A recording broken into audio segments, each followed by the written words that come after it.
እሺ 97 ታሪክን አለ የኔ የፍቅር ታሪክ አይደለም አስተማሪ ታሪክ ብለሽ ነው የጻፍሽው ይሄ ካለ ባክግራውንድሽ እንትን ኤርፎን ስለሆነ ነው የስልኩ ስፒከር ስለማይሰራ እንጂ ቤት ውስጥ ነኝ እንጂ ምንም ባክግራውንድ ካፌ ውስጥ ምናምን አይደለሽም ጫጫታው አረ መኖሪያ ቤት ውስጥ ኦኬ ሄድፎኑን ብትነቂውስ ስፒከሩ አይሰራም የስልኩ ኦኬ እሺ ልቀጥል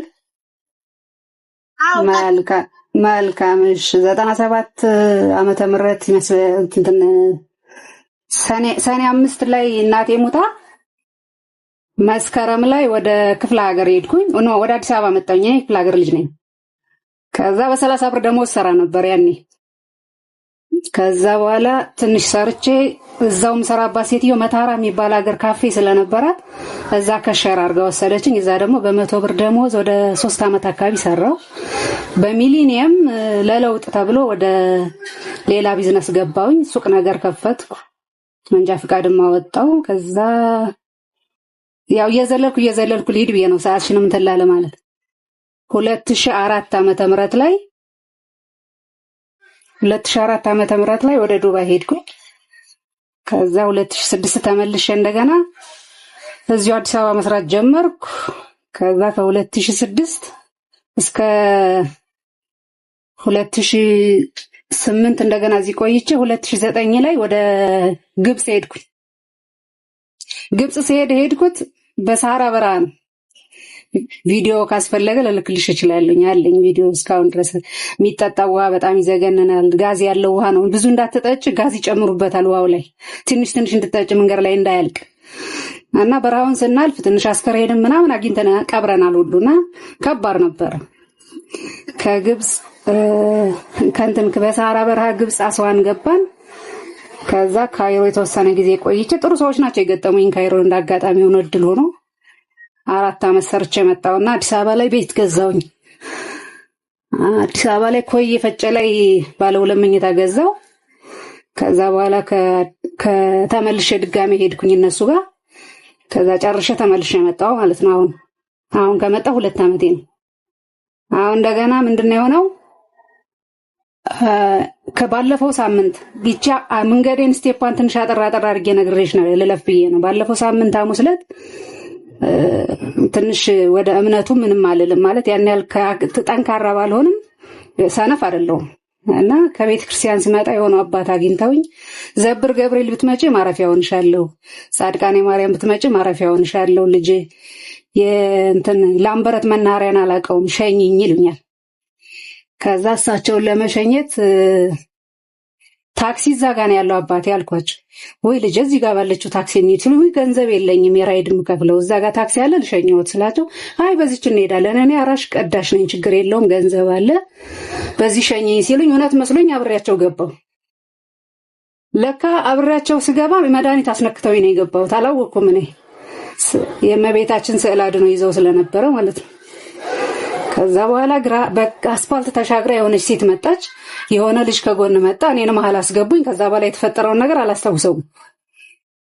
እዚሁ አዲስ አበባ ላይ ነው መነግርሽ ከዛ መጣውኝ ቤት የሚፈልጉትን ነገር ሰጠዋቸው ራሴ ነኝ ያነሳው የሰጠዋቸው ቤት የኔ ያመጣዋቸው ራሴ ነኝ የሰጠዋቸው ንብረቴን ራሴ ነኝ ከዛ በኋላ ተነስተው ቀይን ሰብስበው ከኮዬ እንግዲህ ሲባል ሰምተሽ ከሆነ ወይም ደግሞ የሚያቀሰው ሊነግርሽ ይችላል ዩኒስ አደባባይ የሚባል አለ ከዛ ወርደውኝ ሄዱ ስልኬንም ምናምን ተቀባብለውኝ የሚፈልጉትም ወርቅ ምናምን ነበር እሱንም ይዘው ሄዱ ከዛ ዩኒስ አደባባይ የሆኑ ሴትዮ ናቸው ያነኩኝ ልጅ ሸዋሸዋ ነው የተሰራሽው ስለዚህ ለምን ሰው አመንሽ ምናምን ነገርኳቸው ቄስ ነው የሚመስሉት ሰላድ ነው ይዘዋል መስቀል ይዘዋል ትልቅ አባት ናቸው እንዲህ ብለው ይሳይ እርጉዝ ይሆናሉ ሲፈልጉ ትልቅ አባት ይሆናሉ ስለዚህ በዚህ መማር አለብሽ ምናምን አሉኝ አይ መሆኑን ጦሴን ይውሰደው እኔ ደግሞ እንትን ህክምና ላረግበት ገንዘቡን እንትኑን ወርቁን አስገምቻው ነበር ካሁን በፊትና ቆይ ትንሽ ይጨምራል ምናምን ብለን እንትን ትንሽ ካገባው 2 አመቴ ነው እንደመጣው ነበር ያገባሁትና ልጅ መውለድ አልቻልኩም ለዛ ለህክምና ነበር ብሩ እንትን ወርቁ የተቀመጠው ማለት ነው ከዛ በኋላ ሄድኩኝ እንዳልኩሽ ያማል ሆነም ከዛ ይዘው ይመጡ እንጂ ሴትዮዋ ይዘው ይመጡ ሰፈር ኮየ ከዛ በኋላ መጥቼ በጣም ተደናግጫለሁ። ለ2 ቀን ራሴን አላቅም። ባለቤቴም ጋር ጸብ ነው። 3ኛ ቀን ላይ ቤተሰብ መጥቶ ምናምን ተቆጣኝ። ገለውሽ በሄዱስ ደግሞም ልክ ናቸው። ቤቴ ድረስ ካመጣዋቸው ላለመግደል ምንም እንትን የሚላቸው የሚከለክላቸው ነገር የለም። እናቴ ኪዳነ ምሕረት ጠብቃኝ ነው እንጂ። ከዛ በኋላም ሲነግሩኝ እንዴት ገሊት እንደዚህ ሙታ ተገኘች የሚባለው ምናልባት እንዲህ አይነት ነገር ገጥሟት ቢሆንስ? አብረውኝ የገቡት ደግሞ ሴቷና ጎረምሳው ልጅ ናቸው። እኔ ጋር ቤት ድረስ ይዣቸው የመጣሁት ሽማግሌው ከመኪና አልወረዱም። ከዛ በኋላ ከአንድ ሳምንት ጸበል ምናምን ቆየውኝ። አሁን ትንሽ ተረጋግቻለሁ ብልሻለሁና ሰው ማመን ከባድ ነው። እርጉዝ ነኝ፣ ቄስ ነኝ፣ ካህን ነኝ ቢሉም አትመኑ ነው የኔ ትምህርት። ይሄ ነው።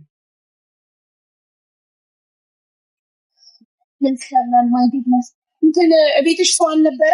ዘፋቸው ቤት ሰዓት ባለቤቴ ነው ስራ ነው ያለው። ጎረቤት ምናምን አላየም? ዘፋቸው ሰገቢ አይተዋል፣ ግን ታርጋውን የመኪናውን ታርጋ አላዩትም እንጂ የመኪናውን አይነት አወቋት። አይተናታል አሉ። ቃይዘው ምናምን ስለሄዱ አይተውታል። ግን ታርጋውን በምን ሊለዩት ይችላል? ፖሊስ ጣቢያ ሚደን ስናመለክት መጨረሻ ላይ በእኔ ስልክ የደወሉበት ስልክ ነበረ እና በዛ ስልክ መገኘት ከተቻለ ብለን ስናመለክት ምንድነው ያሉት? ከኢንሳ ለቴሌ የተጻፈ ደብዳቤ አለ። የሰው ሲም ካርድ ማስፈተሽ አይቻልም። ከኔ ሲም ላይ ነው ያለው ስላቸው እኮ የሰውየውን እኛ ማስፈተሽ አንችልም። ከኢንሳ የውጭ ጉዳይ ሚኒስቴር የፈረመበት ደብዳቤ አለ። ስለዚህ በዛ ምክንያት አይቻልም ብለው መለሱን እና ከባድ ነበር ልልሽ ነው። አሁን ተረጋግቻለሁ። አይቻልም አሉ። አሁን ከዚህ ነገር በጣም በስቷል ብለዋል። የራሳው ነው ጊዜ ባንክ ቤቶች ራሱ ሲለምነው ባንክ ድረስ አብረው መጥተው ላቋርጥሽና ፖሊሱ ራሱ ምን አለኝ መሰለሽ? ወርቅ ብቻ ነው ወይ የወሰዱት? ጥሬ ብር አልወሰዱም ወይ አለኝ። ጥሬ ብር እጄ ላይ አልነበረም። እኔ ምንም አይነት ብር እጄ ላይ አልነበረኝም። ግን ጌጣጌጥ እንደዚህ ወስደዋል ስለው ቼክ እኮ ባንክ ቤት እንትን ብር ቼክም ብርም ባንክ ቤት እየሄዱ ይቀበሏቸዋል። ከዛ በኋላ ነው የሚነቁት ልጆች ሲለኝ የእኔ ለየት የሚያደርገው አልኩት እቤቴ ድረስ እንዴት አምኜ አስገባዋቸው። ሲቀጥል እቃውን ራሴን እያነሳው የሰጠዋቸው። ይሃለኝ አለሽ ወይ ስባል አዎ እያልኩ እያነሳው የሰጠሁት ራሴ ነኝ። ከዛ መኪናዋን ስትዞርም ስትመለስም አካባቢው ካሜራ ለመኖሩ ነው እንጂ ከጎኗ ታክሲ የሚል ጽሑፍ አላት። ታርጋውን ብቻ ነው ያቃተን። ማለት ታርጋውን እንዳልኩሽ እዛ ፖሊስ ጣቢያ ስናመለክት ምናልባት በሌላ አጋጣሚ ከተገኙ ብለን ነው እንጂ የዛኑ ቀን ይገኛሉ ብለን አይደለም። እኔ ዱባይ 2 ዓመት ሰርቼ ብር አላኩም። ወርቅ ነበር የገዛውበት። ግብጽም ሰዎቹም ጥሩዎች ናቸው የነበርኩባቸው። ቤትም ገዝቻለሁ። ትንሽ ጌጣጌጦችም ይዤ መጥቼ ነበር። ከዛ እንግል ያው ትንሽ እንትን ያለኝ የሕክምናው ብር መሆኑ ነው። ከባድ ነው። ዞሮ ያው ትንሽ የተረጋጋሁት እንዳልኩሽ ጸበል እንትን ካልኩ በኋላ ነው። መንፈሱ ራሱ ከቤት አልወጣ ብሎኝ እንትኑ አሁን ነጭ ታክሲ ሳይ እቺ ታክሲ የምትለዋን ሳይ በጣም ደነግጣለሁ። አሁን ድረስ መንገር ላይ ማለት ነው። እና ተጠንቀቁ። እጄን ነው እየደጋገሙ ወላዲትን እያሉ እጄ ላይ ነው የሚምሉት። የእመቤታችን ስዕል አድኖ ይዘዋል እንዳልኩሽ። ወላዲትን እያሉ እጄ ላይ ነው የሚምሉት። ከገባን በኋላ ግን ትከሻይን ይነኩኝ ነበር ልጆቹ። ቤት ራሱ እኔ ጋር የመጡ ሰዓት መድኃኒቱ እንዳይከሽፍ ትከሻይን ይነኩኝ ነበር። ሰዎቹን እኮ በትክክል አይተናቸዋል እኮ። ወንድሜ ቤትም ይዣት እጃለሁ ሴቷን። እዛም ነበረኝ አንድ ሀብል፣ እሱን ሰጥቻታለሁ ላሰራው ወስጄ በዛው እዛ ያስቀመጥኩት። እሷ ራሱ አይታታለች ግን አይምሮዬ ላይ ፊቷ ሊመጣልኝ አልቻለም ነው የምትለው። እሷም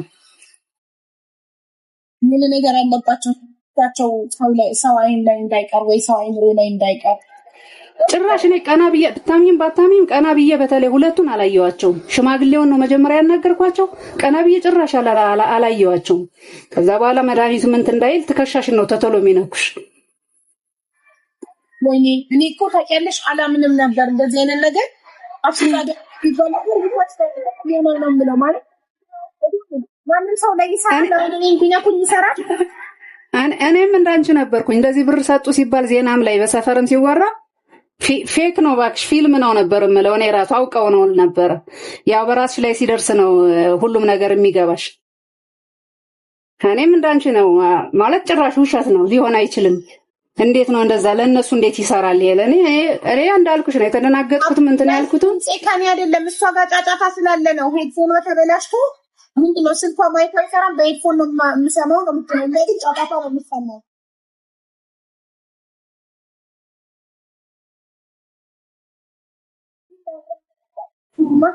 እሷ ጋር ነው አያችሁ እሷ ቤት ውስጥ ነኝ ነው የምትለው ግን ውጪ ጋራጅ ካፌ ምናምን አስፋልት ላይ ያለች ነው የሚመስለው አሁን ድምጼ በደንብ አይሰማችሁም እኔ አሁንም ታፍኗል እኔ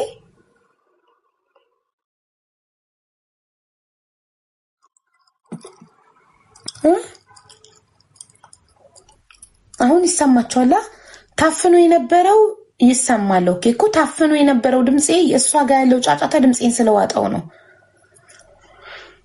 እንጂ እኔ ጋር ጸጥታ ነው ይገርማል እሺ መልሽ አሁን ሄሎ ስልክ መስሎኛል አይሰማም አሁን ይሰማል እንደውም አሁን አንቺ ጋር ያለው ጫጫታ ራሱ ጠፋ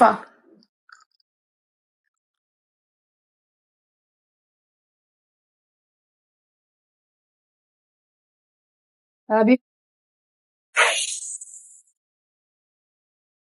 ይሰማል ይሰማል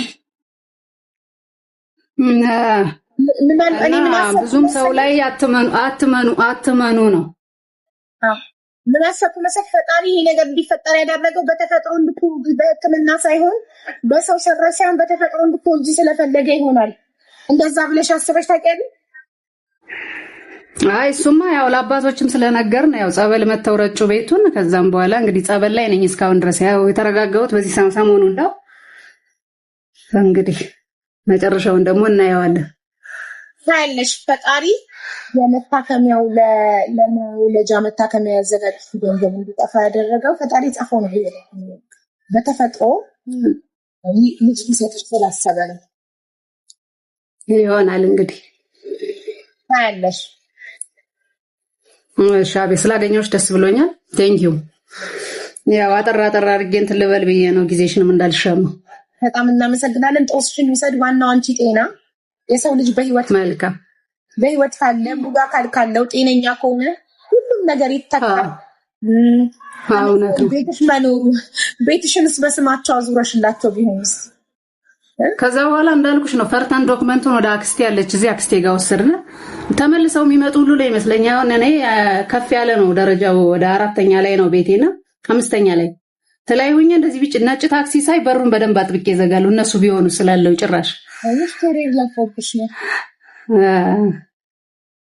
ሳይካትሪስት ማየት አለብሽ የስነልቦና ሐኪም ማየት አለብሽ እንትን ለቆብሻል ይፍራት የሆነ ነገር ሲደርስ እንደምታውቀው የምንፈራው ነገር አለ አይደለ ለምሳሌ አንዲት ሴት አንድ ያርግዛ ካስወረዳት ወይ ሁለቴ ካስወረዳት ሶስተኛ እርግዝናም ከተፈጠረ አሁንም ይወርዳል የሚል ስትረስ ጭንቀት አለ አይደል ምን ነገር በህይወታችን ከደረሰ ትሮማ ነው እና በህይወታችን እንደ ተደረሰ ያ ነገር ድጋሚ ይፈጠራል የሚል ፍራቻ እና ለዛ ነው መልካም እንግዲህ እስኪ እናያለን እናመሰግናለን ስላካፈልሽን